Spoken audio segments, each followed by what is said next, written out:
The shrill ringing of the phone pierced the quiet of my living room. I glanced at the clock, 9 p.m. on a Thursday, an unusual time for a call. A knot of unease twisted in my gut as I reached for the receiver. Hello? Marlene? The tremulous voice on the other end was my daughter-in-law, Jolene. She sounded distraught, words tumbling out between sobs. I've done something terrible. I can't keep lying anymore. My heart plummeted. Jolene, slow down, dear. What's wrong? A shuddering breath. It's about Elliot. I felt the blood drain from my face at the mention of my wayward son's name. Elliot and I hadn't spoken in nearly 5 years, not since that awful blowout after his reckless gambling pursuits came to light. He's not hurt, is he? I gripped the phone tighter, bracing myself. No, he's fine. Physically, at least. Jolene's hitched breathing slowly calmed. But I've been sending him money, a lot of money, under false pretenses. I blinked in stunned silence, my mind whirling to process her words. You've... what? How much? Why? $4,000, she whispered, the words like a lead weight. Every month for the past year. I nearly dropped the phone, my knees buckling as the numbers hit me. $48,000, an unfathomable sum, especially for Jolene's modest income as a nurse. He called me out of the blue, Jolene continued in a rush. Claimed he was in a bad accident, paralyzed, and needing expensive rehab. Begged me not to tell you or Ron, said you'd be too ashamed. Lies. All lies, undoubtedly, crafted by my deceitful son to prey on his brother's kind wife. My heart clenched with a sickening mixture of rage, disappointment, and gut-wrenching pity for poor Jolene, manipulated by Elliot's fictions. Oh, honey. I sank onto the couch, cradling the phone. Why didn't you say something sooner? A bitter chuckle floated through the line. Stubbornness. Pride. I didn't want you all to know what a fool I'd been, but I can't keep covering for him anymore, not after draining my savings completely. Her voice trailed off, and I could hear the defeat, the despair. More than anything, I felt the overwhelming need to piece together exactly what Elliot had done. Jolene, listen to me. I kept my tone firm yet comforting. We're going to get to the bottom of this. Just tell me everything you know, from the beginning. Don't leave anything out. There was a pregnant pause, then a resolute sigh. Okay, it all started with a phone call about 15 months ago. As Jolene haltingly recounted Elliot's elaborate web of deception, I clutched the phone with whitened knuckles, wisps of anger uncurling inside me. My son, my own flesh and blood, had once again succumbed to his worst impulses, wreaking havoc with his lies. This time, however, he had gone too far. This time, I would make sure he faced the consequences of his actions. No more running, no more enabling. This time, the karma he deserved awaited. After that harrowing call with Jolene, I barely slept a wink. My mind was awash with tumultuous thoughts and recriminations about my son's appalling actions. How could Elliot have sunk so low? And how did we not see the truth sooner? The next morning, I phoned Jolene, my voice gritty with exhaustion and simmering anger. We need to get to the bottom of this whole sordid mess, right now. She agreed without hesitation. Within the hour, she was at my doorstep, looking as ragged as I felt. Her eyes were swollen and rimmed with dark circles, a testament to her own anguished night. Thank you for coming over, I said, enveloping her in a fierce hug. Jolene sagged against me, drawing a ragged breath. I'm so sorry, Marlene. I should have told you sooner about Elliot's lies. I pulled back, fixing her with a determined look. No more apologies. We're going to get to the truth and make him pay for what he's done. Jolene nodded, fresh resolve hardening her features. Where do we start? I outlined a plan, contacting hospitals and medical facilities to verify Elliot's claims, tracking his movements through credit card statements and phone records. Jolene added her own idea, reaching out to his old friends to dig up any other deceits. We spent the next few days in a whirlwind of phone calls, emails, and in-person visits. With every inquiry, Elliot's tangled fabrications started to unravel at the seams. There was no record of any accident, no admission to the rehab facility he named. The phone numbers and addresses he provided led to dead ends. Jolene managed to track down 2 of Elliot's ex-buddies from his gambling days, guys he used to pal around with at those seedy underground clubs. Their response was chilling. Elliot? Yeah, he's still running his same old scams, hustling people for cash, one sneered.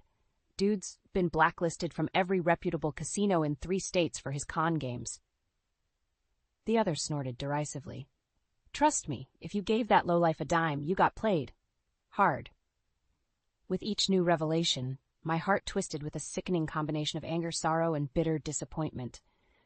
The scope of Elliot's lies seemed to stretch endlessly.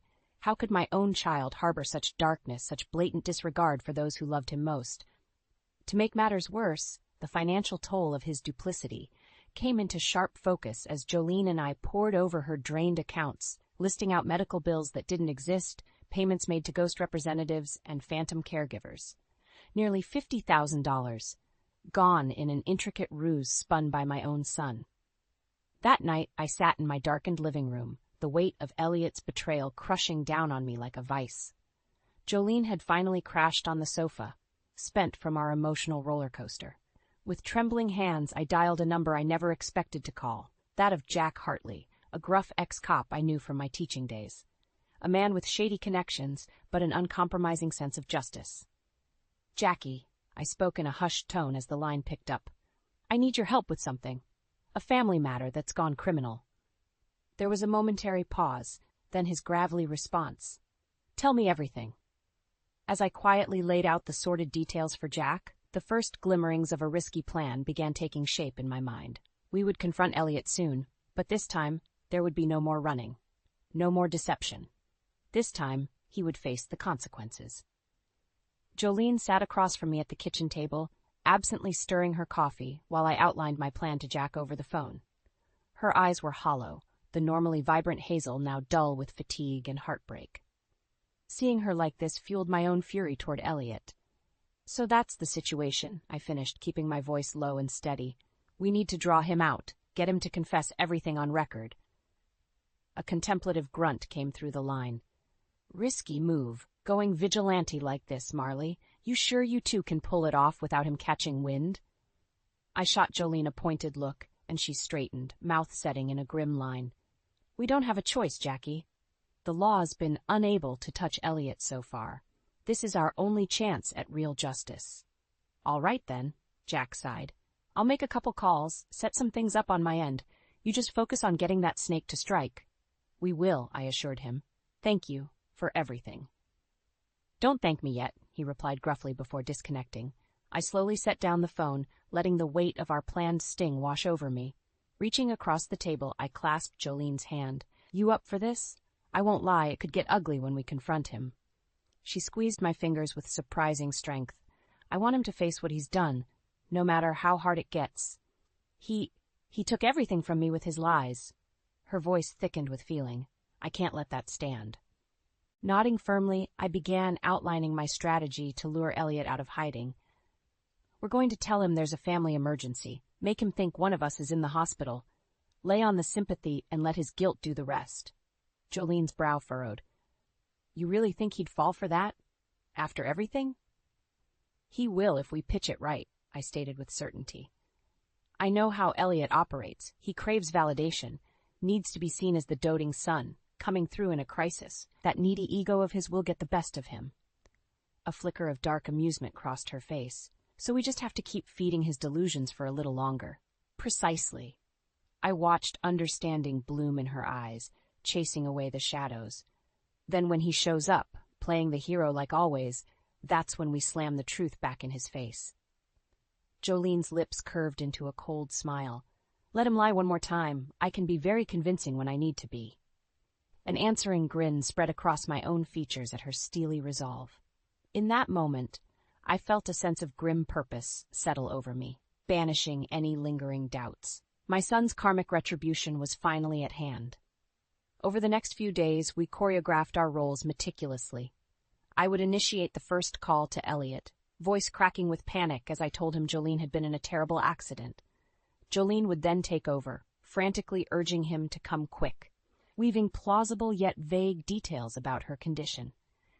We factored in his predictable responses, the hollow promises to be there soon, the self-centered remarks about coming to save the day. Once he fell for the ruse and agreed to meet us, Jack's crew would be lying in wait.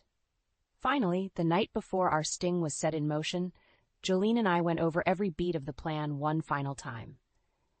There could be no margin for error if we wanted to ensure Elliot's apprehension. As I toweled off from my shower later, I caught a glimpse of my reflection in the streaked mirror. My jaw was set in a hard line, eyes glinting with resolve. It was a look I hadn't seen in years, not since my final showdown with Elliot before he cut ties. This time would be different, though. This time, I wouldn't be blinded by misplaced maternal hopes and rose-tinted memories. I knew who my son had become, a remorseless con man without a shred of decency. And this time, I was prepared to go to the mat to finally firmly shut down his wretched charade once and for all. The next few days were a whirlwind of planning and preparation. In addition to Jack's undercover support, Jolene and I decided to gather our own arsenal of evidence against Elliot. The more ammunition we had, the less wriggle room he'd have to talk his way out of this one. I started by reaching back out to those old gambling buddies Jolene had tracked down. Greasing a few palms loosened their tongues considerably. Elliot's been working a real slick hustle these past couple years, one of them divulged over beers at a dingy pub, using fake IDs to run cash loans and sports bets across the tri-state area. The other snickered darkly. Dude's got a whole network of loan sharks and bookies eating out of his hand with his con artist BS. They have no idea who they're really dealing with. Sickened but unsurprised, I pressed for more details on Elliot's likely whereabouts and patterns. Information was power, after all. By the end of our shady meetup, I had pages of notes detailing Elliot's shadowy debt trail and possible hideouts. Meanwhile, Jolene took a more personal tack, reconnecting with Elliot's ex-girlfriend Trina, who he'd relentlessly used and discarded years ago. Though initially hesitant, Trina soon warming to dishing all the dirt once she learned of Elliot's latest misdeeds. That pathological liar tried to convince me he was some big-shot finance investor, she vented, voice dripping venom one night over the phone. Had me totally snowed about his business dealings until I caught him in bed with my roommate. Jolene's lip curled in disgust. Sounds exactly like the kind of mind games Elliot loves to play. Oh, it gets better, Trina said with mirthless laugh. When I finally kicked that sociopath out, I found storage containers full of fake documents and IDs he'd been using to drain funds across multiple bank accounts. Anything you can send over as proof? Jolene's voice was clipped but calm as she took meticulous notes. By the time we reconvened, we had a disturbingly thick dossier cataloging lie after lie, scam after scam my son had perpetrated over the years. Fake investments, fraudulent benefit claims, shady gambling rackets, the list went on and on, each entry making my heart ache more. How had such a bright, loving little boy turned into such a reprehensible man? Where had I failed so catastrophically as his mother? Jolene seemed to sense my spiraling doubts as we pored over the damning evidence. Gripping my hand firmly, she locked eyes with me. We can't start going down the road of self-blame again, not after coming this far. I squeezed back, grounding myself. You're right. No more second-guessing or justifications. Her jaw set in a hard line. We do this for all the innocent people he's taken advantage of and manipulated over the years. He needs to be held accountable, no matter how hard it'll be to finally face the truth about him. Hearing the realism in her voice fortified my own strengthening resolve. For too long I'd clung to the false hope that my son, my clever, mischievous Elliot, would one day see the error of his ways and come back to me a changed man. That luminous little boy was long gone, though, consumed by the darkness of his own cravings and moral apathy. The man he'd become was a remorseless monster, leaving a wake of shattered trust and stolen livelihoods everywhere he went. And as painful as it was to admit, he was no longer the son deserving of a mother's unconditional love and devotion. Which is why, when the burner phone Jack had provided began ringing as the sting operation loomed, I answered with ice in my veins. Hello? A smooth, vaguely familiar male voice.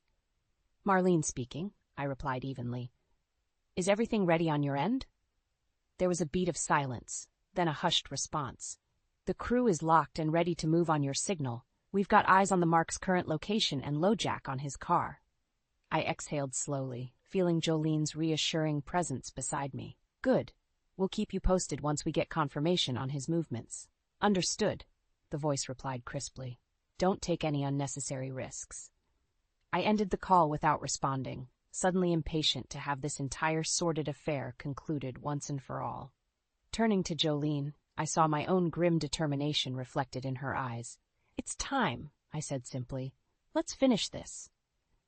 The air was thick with tension as Jolene and I went over the plan one final time. We were like two generals strategizing before a pivotal battle, weighing contingencies, steeling our nerves against any possibility of failure. "Remember, as soon as Elliot arrives, we have to really sell the hospital act," I reminded her, keeping my voice low and insistent. "He has to fully believe there's been some sort of emergency to get him through the door." Jolene nodded tightly, hands fisting at her sides. There was a flinty glint in her hazel eyes I hadn't seen before, a hardness born from the cruel revelations of Elliot's betrayal. "Don't worry, I'll be utterly convincing," she said grimly. "After all the lies and anguish he's put me through, being a good actress is the least of my concerns." I felt a pang in my chest at her bitterness but pressed on. "Once he's inside and we have him contained, that's when we'll start laying out the evidence. Every money trail, fake statement, illegal transaction, the works. He's going to panic, lash out, maybe even try to bolt." Jolene's pragmatic assessment wasn't lost on me. We both knew how volatile and manipulative Elliot could be when cornered. "That's why we'll be ready," I stated with steely conviction. A fleeting image of Jack's stone-faced subordinates flickered through my mind, geared up and awaiting my call. If he tries anything, they'll be there to shut it down. No more games, no more running. Jolene's laugh was brittle but laced with satisfaction. "Good. I want to see the arrogance drain from his face when he realizes there's no more lying his way out of this." I thought of the hundreds of documents we'd compiled, irrefutable proof of Elliot's litany of confidence tricks and outright thefts. The hard evidence was overwhelming, compounded by the sheer audacity of scamming his own family. Still, a tiny ember of stubborn optimism burned within me, that misguided maternal instinct that naively hoped for redemption, for my son to finally come to his senses. To show some semblance of remorse and humanity in the face of his extensive crimes. But one look at Jolene's haunted, drained expression snuffed out that faint glimmer. She was the one who had borne the brunt of Elliot's cruelty, violated repeatedly by his casual lies and callous greed. There could be no more infinite second chances after such a profound breach of trust. As if reading my mind, she exhaled a shuddering breath. "I know this is your son we're talking about, your own flesh and blood, but you have to be prepared for the fact that Elliot, he might really be gone for good this time." I felt my throat tighten but gave a small nod of acceptance. "I know. Believe me, I've had plenty of sleepless nights reckoning with that possibility." Jolene's gaze was probing but sympathetic. "Have you thought about what you'll say to him once we have him trapped in his lies?" A dozen rehearsed scenarios flickered through my brain. The furious scoldings, emotional pleas, bitter condemnations. I had imagined every possible confrontation ad nauseum this past week. But none of those anguished parental reactions seemed quite right, not with the gravity of Elliot's stunning disregard for human decency. "The truth is, I don't know if I'll be able to say anything," I admitted quietly, surprising myself with the admission. "Part of me fears that if I open my mouth, I'll just start lashing out at him in blind rage, or worse, break down completely." Reaching across, Jolene squeezed my hand in a grounding gesture. "Then maybe it's better if you let the evidence do the talking, show him just how thoroughly he miscalculated this time around." I mulled over her pragmatic suggestion, feeling the leaden weight of responsibility pressing down. This wasn't just about laying a trap for some common criminal. This was my own progeny we were preparing to confront and condemn. Could I truly remain stoically unmoved as his tangled skein of falsehoods completely unraveled before us? Or would the sight of my once sweet, silly boy's unrepentant unraveling shatter my resolve completely? Lost in my turbulent thoughts, I barely registered Jolene rising to prepare for the evening ahead. It wasn't until she placed a reassuring hand on my shoulder that I glanced up, blinking back to the present moment. "It's going to be okay, Marlene," she said, conviction ringing in every syllable. "One way or another, we'll make sure justice gets served. The karma Elliot escaped for so long, it's finally catching up to him now."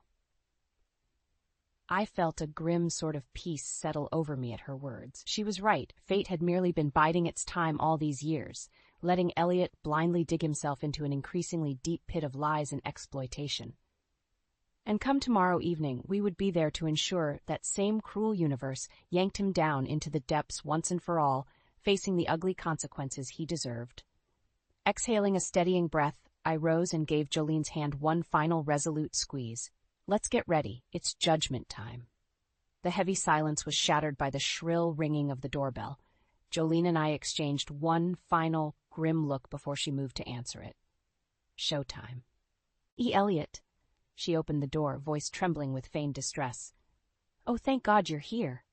Where is she? What happened? My son's voice sliced through the tension, smooth and assured as ever. The familiar cadence of manipulation made my blood boil. I steeled myself as heavy footsteps approached the living room. Elliot swept in like a conquering hero, expression twisted into one of faux concern. Mom? You said Jolene was hurt, that there was an accident. His eyes landed on me, then flicked over to Jolene, hovering uncertainly by the entryway.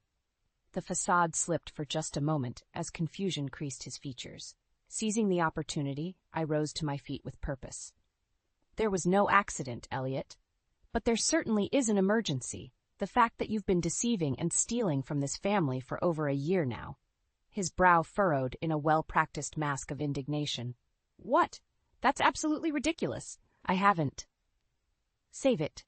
Jolene cut him off, anger flashing in her eyes as she crossed her arms defensively. We know everything about the lies, Elliot. The fake medical bills, the bogus rehabilitation centers, all of it just an elaborate con to leech money out of me. For a fraction of a second, raw panic flickered across his face before the arrogant smirk resurfaced. You're both overreacting. This is all just a misunderstanding, really. Is it? I challenged, keeping my tone gelid despite the fury brewing inside me. Because we have evidence of every single transaction, every fake document and phony account you've been using over the past 15 months to perpetrate this fraud. Moving numbly, I gestured to the thick dossier of compiled records sitting on the coffee table. Bank statements, payment receipts, phone logs, a literal paper trail of each and every one of your egregious lies, Elliot.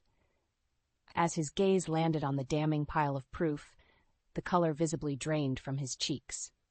The unflappable conman mask had finally splintered, revealing what I'd always known festered beneath, a sniveling coward utterly incapable of accepting responsibility. You don't understand. I needed that money. I was in a bad place.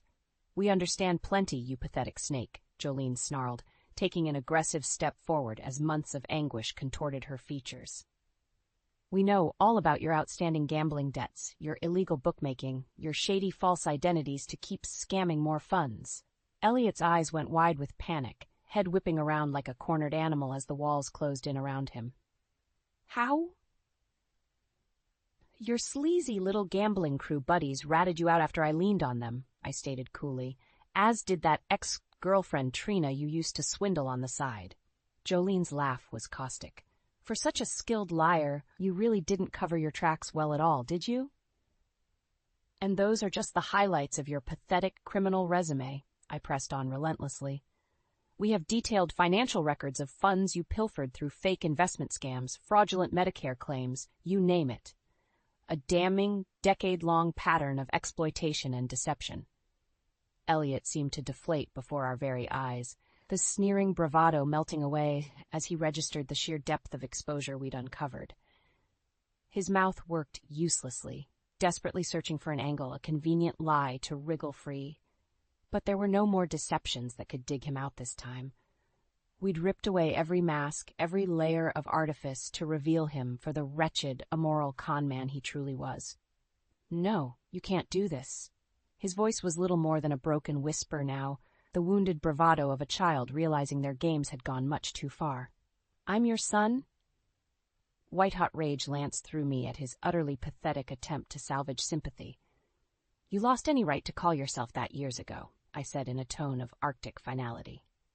Jolene stepped up beside me, her own expression unforgiving. We've given you more than enough chances to show even an ounce of human decency and remorse over the years, Elliot, but you've proven you're fundamentally broken inside. Her gaze was steely, uncompromising. Congratulations, the lies and betrayals have finally caught up to you. The only karma left is to face the legal consequences you've been evading for far too long." At her words, a flicker of resigned understanding crossed Elliot's features, as if he could finally grasp the depth of the grave he'd spent years digging himself into. But just as quickly, the hollowness in his eyes turned flinty, a cornered animal's instinct for self-preservation kicking in. "You think you've got everything all figured out, don't you?" His voice dropped to a smooth, oily register I recognized all too well, the last resort of a desperate con man playing his final card. "Well, guess what, you smug." Whatever vile retort he was about to unleash died in his throat as a series of muffled thumps echoed from the hallway. Elliot's head whipped around just as the door burst open, 3 burly figures in plain clothes spilling into the living room. "Don't move, Elliot Conrad," the lead man barked in a tone that brooked no argument. "We have a skilled surveillance unit waiting outside with enough evidence on your scams to put you away for a very long time." Elliot gaped, mouth working soundlessly as the men efficiently secured his wrists, reading off his legal rights in clipped monotone. As he was finally led away in shackles, our eyes met one last time, my own cold and utterly devoid of the conflicted love and hope I'd harbored for so long. There was only stone-faced resolution now, and the faintest whisper of tragic relief at closing this long, sordid chapter once and for all. The heavy silence that settled over the living room was deafening in the wake of Elliot's arrest. Jolene and I stood rooted in place, still trying to process the reality of what we had just orchestrated, the undoing of my own flesh and blood. It was Jolene who finally broke the stillness, her voice tinged with a mix of weariness and vindication. "It's over. He's finally going to face real consequences." I could only numbly nod, eyes still trained on the empty space where Elliot had been dragged away in handcuffs mere minutes ago. Somewhere in the hazy recesses of my mind, a voice whispered that I should feel remorse, guilt even over the downfall of my child. But that voice was drowned out by a rising tide of righteous anger, at Elliot's reprehensible misdeeds, at the years of enabling his wretched behavior, at the blatant disregard he showed his own family in pursuit of selfish greed. The anguish and fury won out, scorching away any lingering threads of motherly empathy. Sensing my turmoil, Jolene laid a comforting hand on my arm. "You did the right thing, you know, the just thing, however painful it had to be." I swallowed hard against the lump in my throat. "Did I, though? He may be an adult, but he's still my son, my own child that I essentially turned against." Jolene's expression was a mix of sympathy and pragmatism. "You didn't turn against him, Marlene. Elliot made that choice himself a long time ago, to utterly disregard the unconditional love and second chances you gave him in favor of a life of profiting off cruelty and exploitation." Her words rang true, a sobering reminder of the maze-like trail of misery and betrayal Elliot had blazed over the past decade. The staggering paper trail of evidence littering the coffee table bore undeniable testament to the lives he'd steamrolled in pursuit of his next selfish con. "You're right," I murmured, feeling a sudden lightness in the admission. "I didn't turn against him. He alienated himself through his own unforgivable actions." A look of grim acceptance settled over Jolene's features. We simply did what had to be done to stop the cycle of harm. As much as it pains me to say it, Elliot left us no other choice. An unexpected pang lanced through me at her brutal candor. For all the heartache and anguish Elliot's duplicity had wrought upon this woman I considered a daughter, she still held out an ember of futile hope that he could somehow be redeemed. That maybe our risky gambit to apprehend him might shock him into a moment of self-awareness and remorse. But as the minutes ticked by in tense silence, it became increasingly clear that we had both been chasing a childish fantasy all along. The smirking, unrepentant facade Elliot had defiantly clung to was not an act, it was the pure, rotten essence of who he'd become as a person. A callous, depraved narcissist devoid of any shred of empathy or accountability. The revelation struck me like a cordwood to the chest, finally allowing the full gravity of my son's depravity to sink in. This monster we had detained and turned over to the authorities tonight was not some pitiable wayward soul crying out for help and redemption. No, Elliot was a poison, a creeping, venomous malignancy upon those foolish enough to trust or defend him. and we had just lanced that toxic influence from our lives with brutal finality. "You know," I began, the words feeling leaden as I gave voice to the bleak epiphany.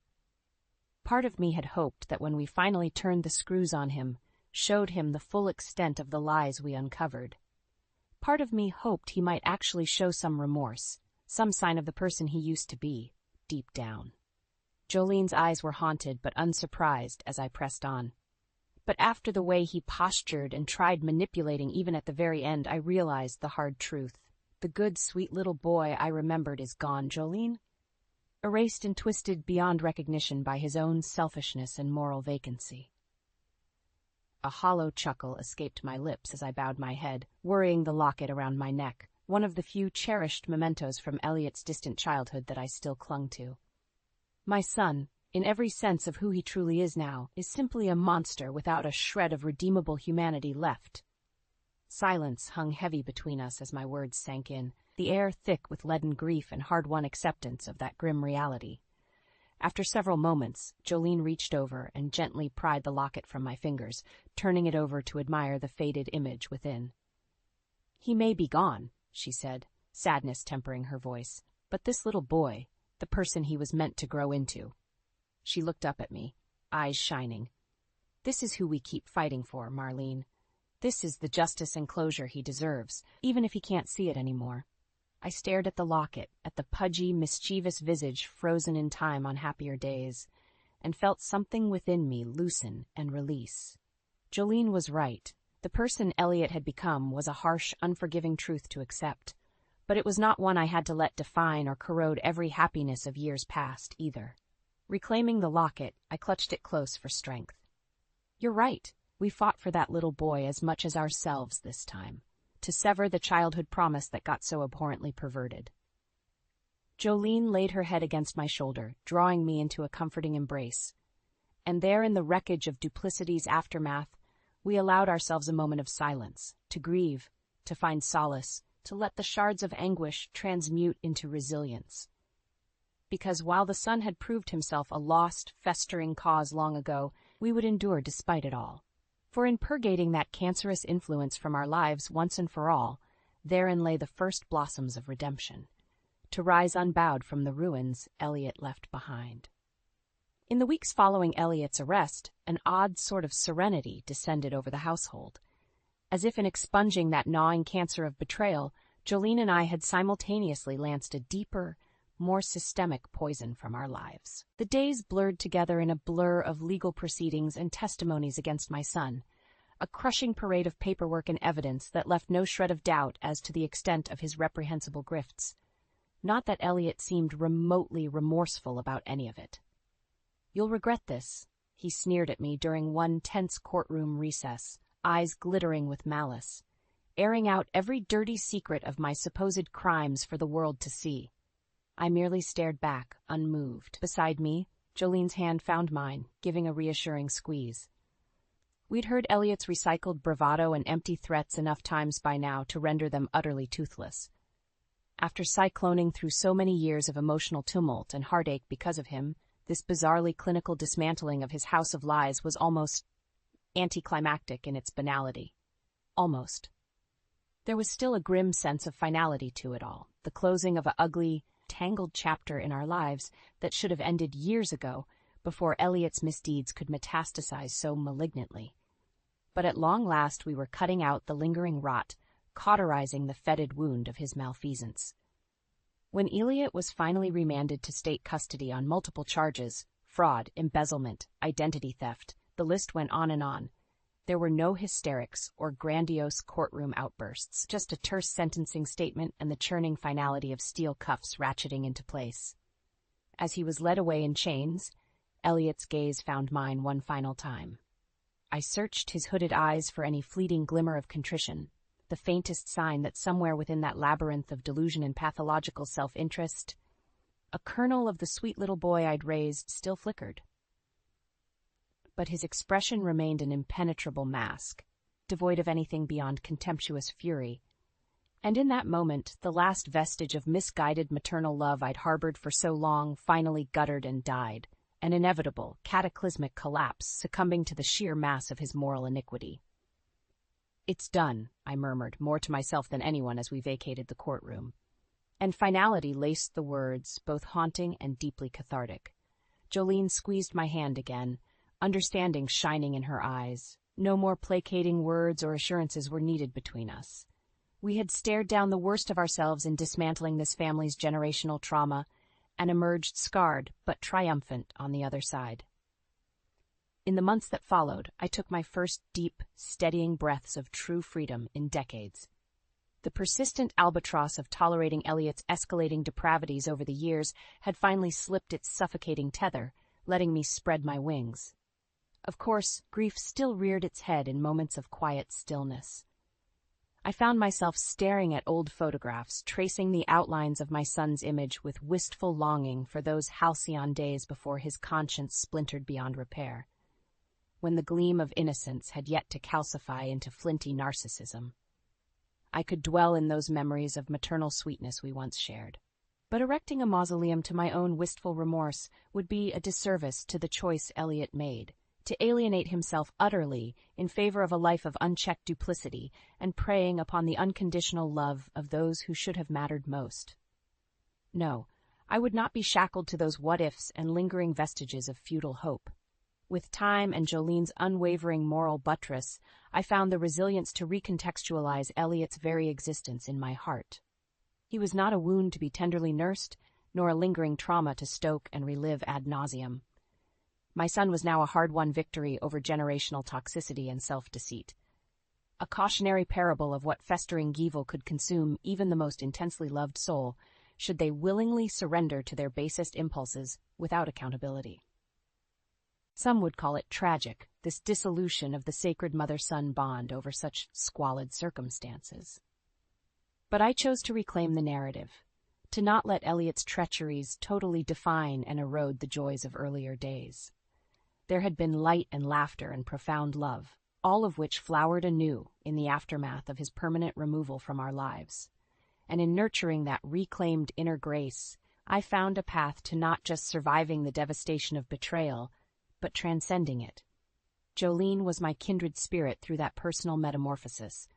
Her own scars may have cut deeper than most, but she wore them like badges of herd-earned wisdom and perseverance now. The tremulous, haunted woman of those first anguished days rapidly receded, replaced by a rebirth of iron-willed self-assurance. She finished nursing school at the top of her class and moved into her own place, newly determined to not let Elliot's parasitism define her or dictate the trajectory of her dreams. When the hospital offered her a position in their post-op ward, I'd never seen her radiate more fulfillment and pride. In many ways, these were the first true strides into authentic adulthood for Jolene. Long unshackled of the draining toxicity in her marriage, she was finally free to spread her wings and chase the horizons of her own making without dragging the soul-crushing weight of Elliot's duplicities. And though our bond had been forged through mutual suffering at his hands, it evolved into something richer and infinitely more life-affirming in the aftermath.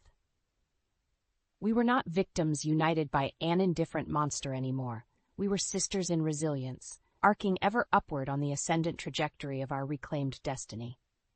In those cathartic moments of breathless renewal, my eyes would inevitably stray to that old tarnished locket containing the last remnants of the son I used to know, and rather than lapsing into wistful melancholy, I would simply gaze at the image and smile. Not with regret or sorrow, but of vibrant, forward-looking joy at putting that ghost to rest, once and for all. For the excruciating trial of Elliot's downward spiral and ultimate self-immolation was finally over. In its stead blossomed the rapturous rebirth of two souls, stalked by their traumas but ultimately indelible in spirit. Indomitable. At long last the shadow had passed, and for the first time in decades I could bask completely in the radiant promise of new beginnings.